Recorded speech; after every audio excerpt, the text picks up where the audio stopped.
reopen the open meeting. We have no rise in report. Consent agenda. Would anybody like to point anything out? Or move consent agenda as presented? Director Pettingale, seconded by Director Ford. Any opposed? Motion carries. New business arising from the minutes. Seeing none, we're on 7.1, the CO report. So, Hi everyone. Other policy SSRHD, nothing to report today. 7.2 is the request for decision on the Howell Road Community Hub Project funding update. Morning. Good morning, everyone. Colin Hodgins, Deputy Director of Finance.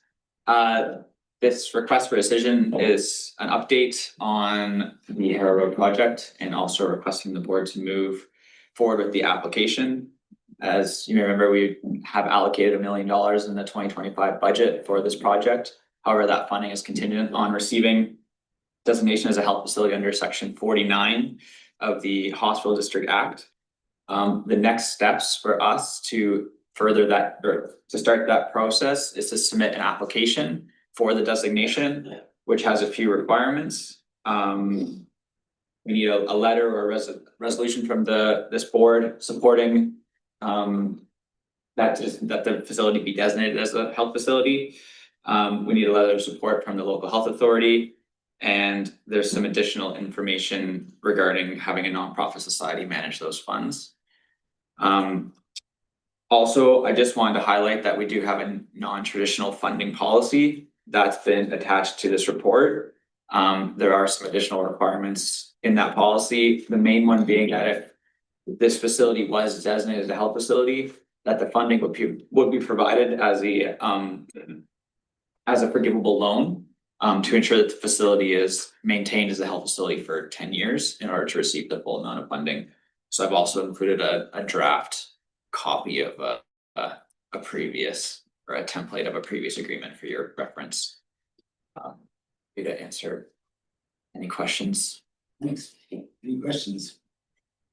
Mr. Pettingale. So the designation doesn't require for us or a health authority to occupy the space, but just to sort of both sides have to say, yes, we say it is, or we endorse it as such.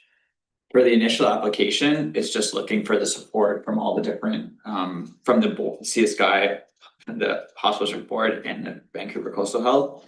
I'm sure there may be more requirements once we get into the actual application.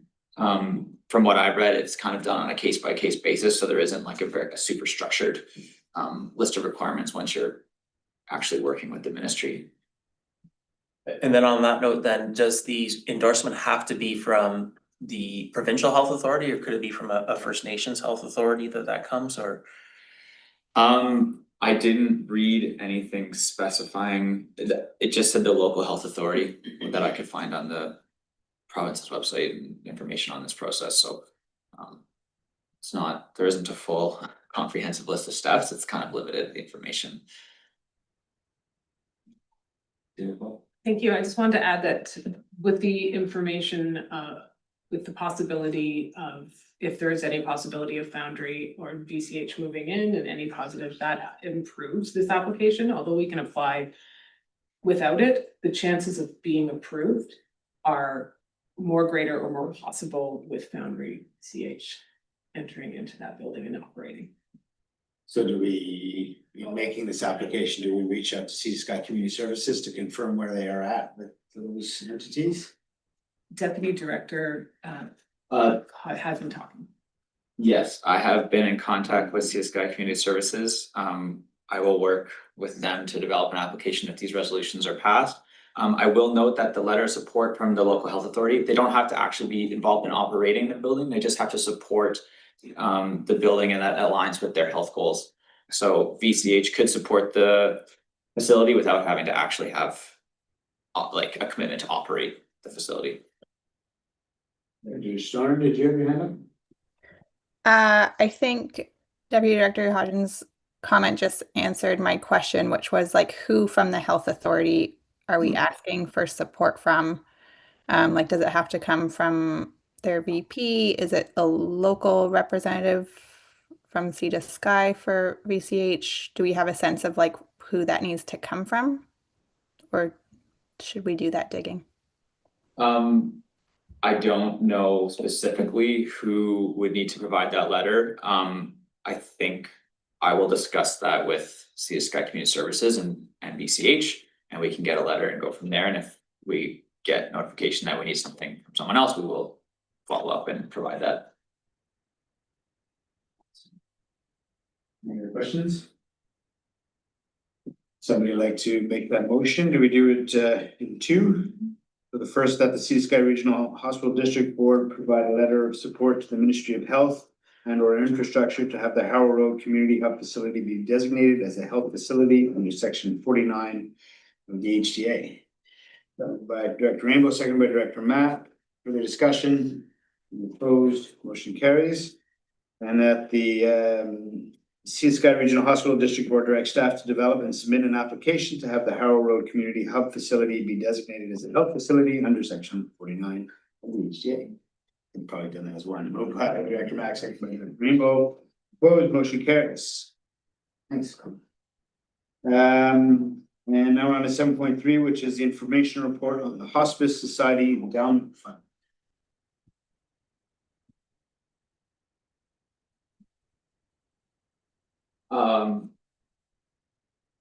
Yeah, good morning again. This is an information report to provide an update on the request for funding from back in April from the Sea to Sky Hospice Society to support their endowment fund. We've reviewed the Hospital District Act and tried to determine any avenues where the hospital district could support this request. Unfortunately, the Sea to Sky Regional Hospital District is pretty limited in what we can fund. It has to be capital purchases or operations for a facility that we manage. So an endowment fund donation wouldn't fit under the hospital district. We also reviewed if there were avenues for the SLRD to support this request.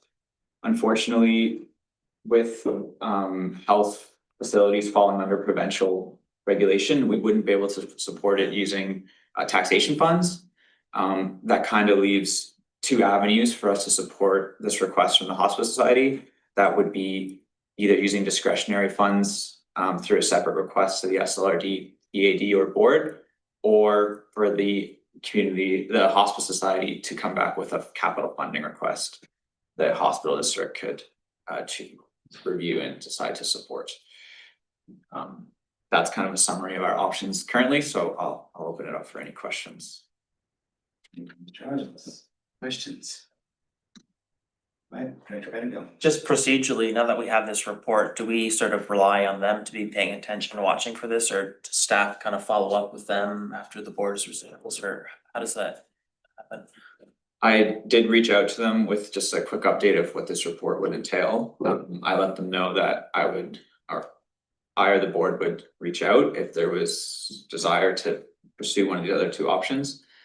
So if I'm happy to lead that discussion if we would like to see a funding request come to the SLRD.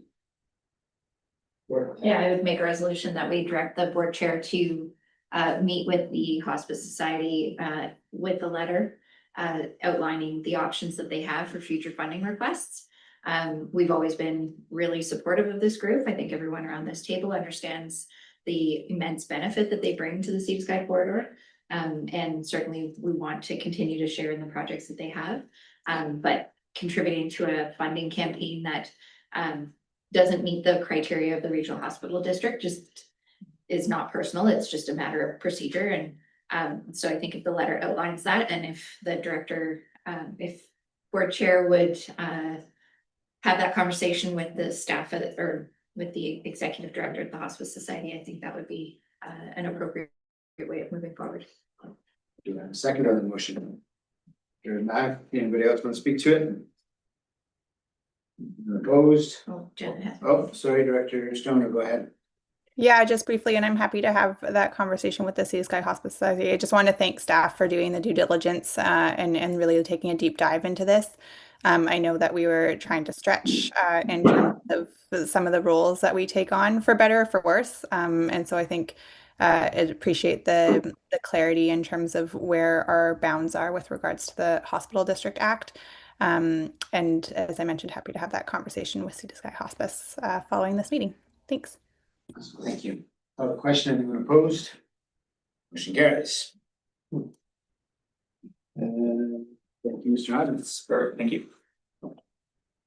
To number 8.1, Chair's verbal report. Dr. Stoner, Chair Stoner.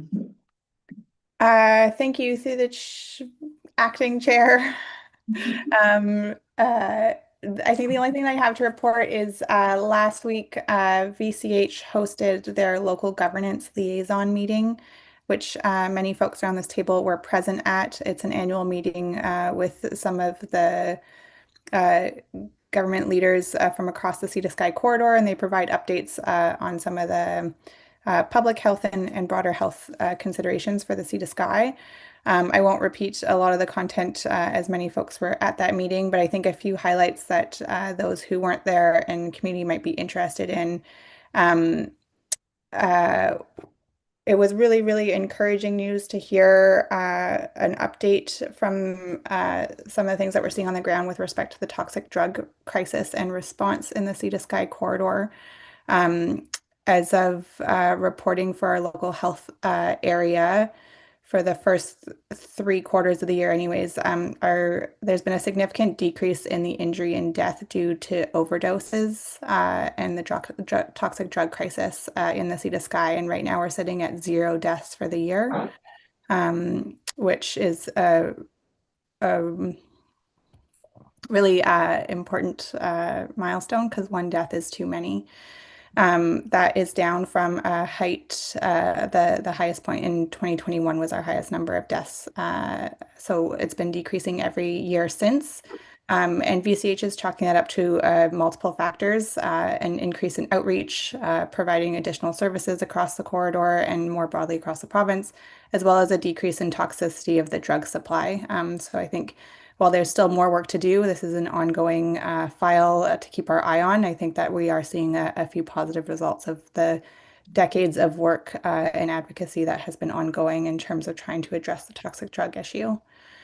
I think the other piece to note that is directly relevant to this board is we received an update on the implementation of the CT scanner, which has been long awaited. As we all know, we put some money in towards that project. It has been delayed, but the anticipation for it to be up and running is for spring 2026. There were other folks at that meeting if there's anything else that I missed, but I just want to provide those updates around this table. Thanks. Thank you, Chair Stoner. Questions or add-ons to that? Motion to receive. Dr. Mack, second by Dr. Ford, and opposed, motion carries. Decision on late business. We do have 1 item, so can I get a motion that correspondence from VCH regarding phase 2, the health vision to the sky, be considered at this meeting? Moved by Dr. Ford, second by Director Rainbow, and opposed, motion carries. So we're on 10.1, which is that the phase 2 of the health vision sky. Somebody speaking to this? Just for information. Okay. We got a motion received. Rainbow, second by Director Mack, and opposed. Carries. Notice of motion. Motion to adjourn. Director Mack, second by Director Ford. Any opposed? He carries.